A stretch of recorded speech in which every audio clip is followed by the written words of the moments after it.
What's up, Josh here. So Apple just finished up WWDC 2024, where they announced several major updates to iOS, macOS, iPadOS, and some minor updates to their other platforms. There were some good quality of life updates that we've been asking Apple for quite some time now, including scheduled messages, better home screen customization, and even an iPad calculator app, something I'd never thought I'd see. But for the last 40-ish minutes or so, Apple talked about Apple Intelligence, which is their brand new suite of AI-powered features that has been highly anticipated for some time now. And so in this video, we're gonna try to break down everything that Apple Intelligence can do and how you can take advantage of those features coming in the next few months. Make sure to like the video, subscribe if you aren't already, and let's get into it. So let's just start with the basics. What is Apple Intelligence? So Apple Intelligence is not to be confused with Siri. You can sort of think of Apple Intelligence as the foundation or the groundwork or the engine behind how all of these AI-powered tasks are powered. And the way that they're able to be powered is through Apple's latest advancements in Apple Silicon. That means that in order to take advantage of Apple Intelligence, you need to have a device that has the latest Apple Silicon, like the M series chips and the A17 Pro, which is currently only limited to the iPhone 15 Pro, which I understand is a little bit disappointing for those of us with older hardware, considering that even the 14 Pro is not even 2 years old at this point. But there is a good reason for why it's limited to those devices, which we'll cover later on. So now you might be asking, what can Apple Intelligence do? And I think the first bucket of features that we all probably do daily is with writing. So I'd say the biggest announcement with Apple Intelligence in terms of text is what's called writing tools. This is a new system-wide tool that you'll be able to use in any app and brings a couple of features that we've already probably seen before in other third-party AI-powered apps. So as you can see, when you're in a text field or anywhere where you're able to type, you can actually bring up this menu, which gives you a couple of different options. For example, you can either rewrite something in a different tone, fix grammatical errors, or summarize a piece of text. And then if you wanted to request something more specific, you can just write out your request at the top. This is not anything new. We've seen these features in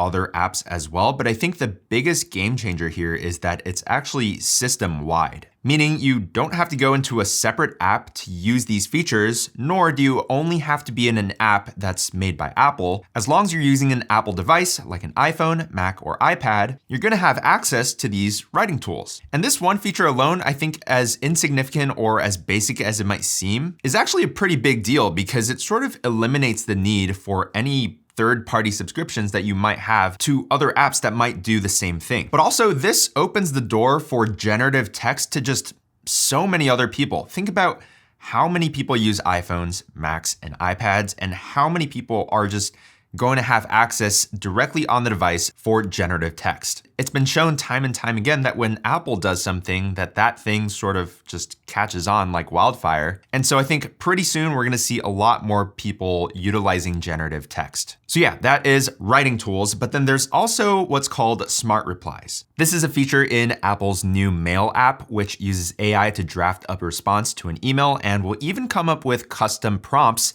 based off of action steps or questions in the emails. So instead of going into writing tools and then asking it to generate some email that says that you are going or you aren't going, this new smart reply integration will actually just give you some toggles which you can say yes or no, or reply, and basically allows you to reply to an email with just a couple of taps and probably some tweaks, which is actually pretty crazy, and I personally can't wait to take advantage of this feature. But then one subcategory of writing, or I guess text in general, is summarization. And with Apple Intelligence, there's a couple of ways that they're summarizing pieces of text. So again, within the new Mail app, you'll now have a section dedicated to priority emails, which are just your most important time-sensitive emails. Then at the top of a specific email, you can, of course, summarize that email with a single tap, which is gonna be super handy. But also in every single email, you might have noticed that they now all include a high-level summary of the contents of that email, rather than just displaying the first few lines, which are often not super helpful. The same thing goes for notifications, having a priority section for all your most important notifications. And then within each notification are summarizations, which are gonna be great for catching you up on group chats. I think these summarizations are gonna add up to a lot of saved time in the long run and are really gonna make a significant difference in terms of productivity and efficiency. Now, the second bucket of features that are powered by Apple Intelligence are everything that has to do with images. One feature coming to the Photos app is called Cleanup, which is similar to Google's Magic Eraser, which automatically identifies and removes distracting elements from the background of your pictures. I mean, we sort of saw this coming. Google's been doing it for a while now, but it is nice that we are finally getting it in the Photos app. And then another feature is turning your entire photos and video library into something actually searchable with natural language. So now you can just describe what you want to find and it'll find it. Again, this is another feature that Google has done for a while now. And for me personally, I'm already pretty invested in the Google Photos ecosystem. So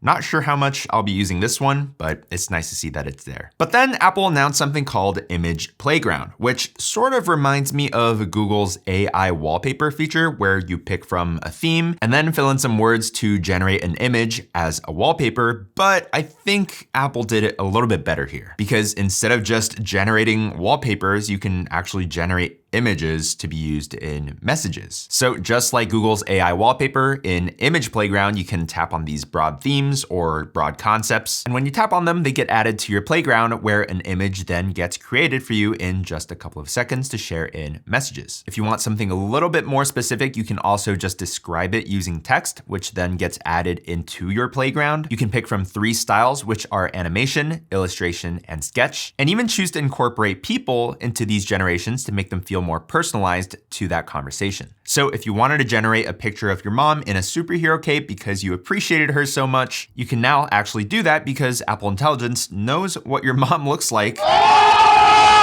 based off of what I assume is your photo library. I think for those moments where we can't find the perfect GIF or we want something to feel a little bit more personalized, this is gonna come in clutch. But then possibly the most Apple thing that they could have done is roll out Genmojis, which stands for generative emojis. So this is another way of utilizing generative images built directly into the keyboard, where you can now just type out a description of an emoji and it'll give you that exact emoji in the classic Apple illustration style of emojis. And again, you can also now create these Genmojis based off of real people in your photos library. And honestly, this is something that I never thought we would see. This basically changes the emoji game forever. Now, one question I have is, how does it work on the back end? Because emojis typically have like a Unicode or some sort of zeros and ones to identify that emoji, so that when it comes to another operating system like Windows or Android, it can point to that code and then spit out like a similar emoji. But then in this case, it's just creating emojis out of thin air. So I don't really know how these emojis are gonna show up if you send it to an Android device or if you view it on a Windows device. But regardless, this is definitely something that I'm excited about. And then finally, we have maybe the most impressive part of Apple Intelligence, which is the third bucket, actions. So on top of helping us write and summarize text and maybe generate some images, the one thing that we've been dreaming that our phones would be able to do is actually be a really smart assistant that incorporates everything that these phones know about our lives and makes it useful. And I can finally say that we are getting a glimpse into what that might look like with iOS 18 and Siri. So Siri now has a brand new look with this new animation for when you prompt it, with this glowing border around the entire screen, which sort of gives the vibe that it's integrated into your phone and that it's almost like living inside of it. At least that's how I feel. And one thing that's largely improved with Siri is that it has a much better language model, which will understand you even better. So even if you stumble on your words or you say the wrong thing, you can actually correct yourself mid-sentence and Siri will understand you. What does the weather look like for tomorrow at Muir Beach? Oh wait, I meant Muir Woods. The forecast is calling for clear skies in the morning near Muir Woods National Monument. But now, on top of these very basic surface level requests that we're used to doing with Siri, the new Siri, powered by Apple Intelligence, is actually able to use context clues based off of your personal information in different apps. So this includes stuff like your calendar events, your emails, but not just your emails, but also the attachments in those emails, also your text history, your photos, your notes, and it can even look at your screen if you wanted it to. Now, the example they gave is if you got a work email to push a meeting to 5 p.m. and you're afraid it might conflict with your daughter's play later in the day. Well, now instead of having to pull up the play details that your daughter sent you, whether through text or email or wherever she sent it, Siri can now just find that for you, cross-reference that data with your meeting time, and also look into the commute times to help you figure out whether you can actually make that play or not. Which I think this is insane. If it actually works as intended, this honestly reminds me of like Jarvis from Iron Man, or just like a really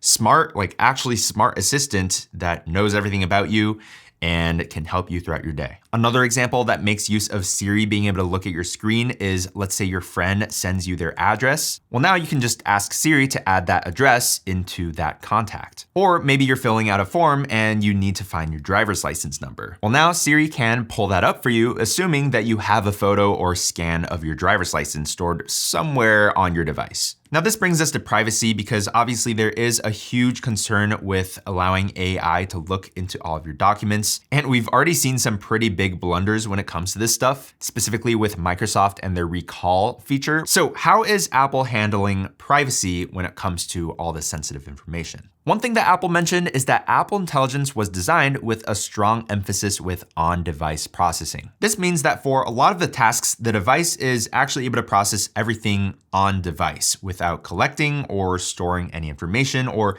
bouncing anything to an external server. And this explains why Apple Intelligence is only rolling out to the latest Apple products with the latest Apple silicon, with dedicated processing for these complex AI tasks. And also with going with this route, I assume there's other benefits apart from just privacy. For example, latency and speed. Being able to process everything on device means you don't have to rely on an internet connection to bounce things back and forth from the server and back to your device. And also, I'm assuming that operating costs are cheaper. Not having to process potentially hundreds of millions of Siri requests on your own servers, but rather just having all of that done on the user's device could save a lot of money. But not all requests are going to be handled on device. So for more complex stuff, Apple talked about private cloud compute, which only uses the data strictly necessary for the specific task you're requesting and never stores any information or makes any of that information accessible to Apple. Apple also says that independent experts can inspect the code that runs on these servers to verify these privacy promises. Last but not least, Apple announced their partnership with OpenAI and now directly integrates ChatGPT within Apple Intelligence. So for more research-focused requests, like if you ask Siri to come up with a recipe based off of some ingredients that you have, it'll now give you a button that says use ChatGPT, which then bounces your questions to ChatGPT and gets you an answer right there on the spot. You can also share photos with your questions. So if you're looking at a photo and you're asking questions about that photo, Siri will now ask you if you want to share that photo with ChatGPT. This also works with documents, presentations, and PDFs, and is all going to be powered by ChatGPT 4o completely free without needing to create an account. Overall, to sum it all up, I think Apple Intelligence is a good step forward in terms of Apple's overall vision into the future with AI. I think with these types of demos, we sort of have to take them with a grain of salt because we don't really have them in our hands yet. So things like response times, overall accuracy of the answers, and overall usefulness of these features are still up in the air. Also, one interesting observation that I had is that they never really even showed off the voice of this new Siri. I think in the entire demo, they never allowed us to actually listen to what she sounds like. But yeah, definitely an exciting few months ahead of us in both iOS, macOS, and iPadOS, as well as all of the other things that we didn't even get to cover in this video. So definitely get subscribed if you aren't already for more Apple content. But what do you guys think of Apple Intelligence? Do you think Apple under-delivered or over-delivered? Let me know in the comments, leave a like on your way out. Again, subscribe if you aren't already, and I'll catch you guys in the next one. Peace.